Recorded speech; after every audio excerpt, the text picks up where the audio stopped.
मुख्यमंत्री देवेंद्र फडणवीस यांच्या हस्ते येत्या सिंहस्थ कुंभमेळ्यासाठी नाशिक त्र्यंबकेश्वर कुंभमेळा प्राधिकरणातर्फे आणि नाशिक महानगरपालिका तसेच सार्वजनिक बांधकाम विभागाच्या वतीने होणाऱ्या नाशिक शहरातील 5,657 कोटी 89 लाख रुपये खर्चाच्या विकास कामांचे भूमिपूजन करण्यात आले।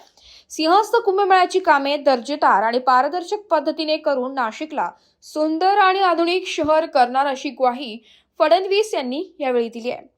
ठक्कर मैदान येथे आयोजित या कार्यक्रमास उपमुख्यमंत्री एकनाथ शिंदे, कुंभमेळा मंत्री गिरीश महाजन, शालेय शिक्षण मंत्री दादाजी भुसे, क्रीडा मंत्री माणिकराव कोकाटे, खासदार राजेभाऊ वाजे, खासदार शिवा बच्छाव, राज्याचे मुख्य सचिव राजेश कुमार व नगर विकास विभागाचे अप्पर सचिव गोविंदराज, दूरदृष्टी प्रणालीद्वारे जिल्ह्याचे पालक सचिव एकनाथ डवले, नाशिक त्र्यंबकेश्वर सिंहस्थ कुंभमेळा प्राधिकरणाचे अध्यक्ष डॉक्टर प्रवीण गेडाम, आयुक्त शेखर सिंग आदी उपस्थित होते। मागील कुंभमेळ्याचे चांगले आयोजन करण्यात आल्याचं नमूद करून मुख्यमंत्री फडणवीस म्हणाले की यावेळी कुंभमेळ्यात गतवेळेपेक्षा 5 पट अधिक भाविक येण्याची शक्यता आहे।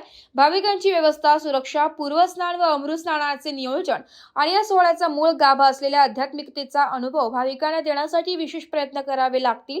त्यासाठी नाशिकमध्ये केंद्र आणि राज्य शासनाच्या माध्यमातून 20,000 कोटीपेक्षा अधिकची कामे सुरू करण्यात येत आहे। कुंभमेळ्यापर्यंत ही रक्कम 25,000 कोटीपर्यंत पोहोचण्याची शक्यता असून त्यामुळे मोठ्या प्रमाणात पायाभूत सुविधा उभ्या राहतील। शासनाच्या सर्व विभागांनी समन्वयाने काम केल्याने मोठ्या प्रमाणात कामाला सुरुवात होत आहे। नाशिक आणि त्र्यंबकेश्वरच्या नागरिकांनी यासाठी सहकार्य केले आहे असे त्यांनी सांगितले। तसेच यावेळी कुंभमेळ्याचे नाशिक जगाच्या नकाशावर झळकेल असे उपमुख्यमंत्री एकनाथ शिंदे म्हणाले। सिंहस्थ कुंभमेळ्यामध्ये नाशिकचा चेहरामोहरा बदलेल आणि शहराचा नियोजनबद्ध विकास होईल। त्या दृष्टीने प्रशासनाने चांगली तयारी केली आहे। कुंभमेळा यशस्वी करण्यासाठी राज्य शासनाने फार पूर्वीपासून तयारी सुरू केली।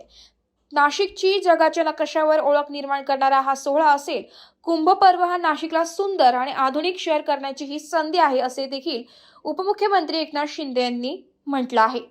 कार्यक्रमाला विविध आखाड्याचे साधू महंत, आमदार किशोर तराडे, पंकज भुजबळ, ॲडव्होकेट राहुल निगले, आमदार दिलीप बनकर, आमदार देवयानी फरांदे, आमदार सीमा हिरे, आमदार राहुल आहेर, मंगेश्वर चव्हाण, दिलीप बोरसे, विशेष पोलीस निरीक्षक दत्तात्रय कराळे, पोलीस आयुक्त संदीप कर्णिक, महानगरपालिका आयुक्त मनीषा खत्री, जिल्हाधिकारी आयुष प्रसाद, MMRDA आयुक्त जलश शर्मा, जिल्हा परिषदेचे मुख्य कार्यकारी अधिकारी ओमकार पवार, पोलीस अधीक्षक बाळासाहेब पाटील, कुंभमेळा अतिरिक्त आयुक्त करिश्मा नायर इत्यादी जण उपस्थित होते। वृत्त संकलन विभाग, AV न्यूज, नाशिक।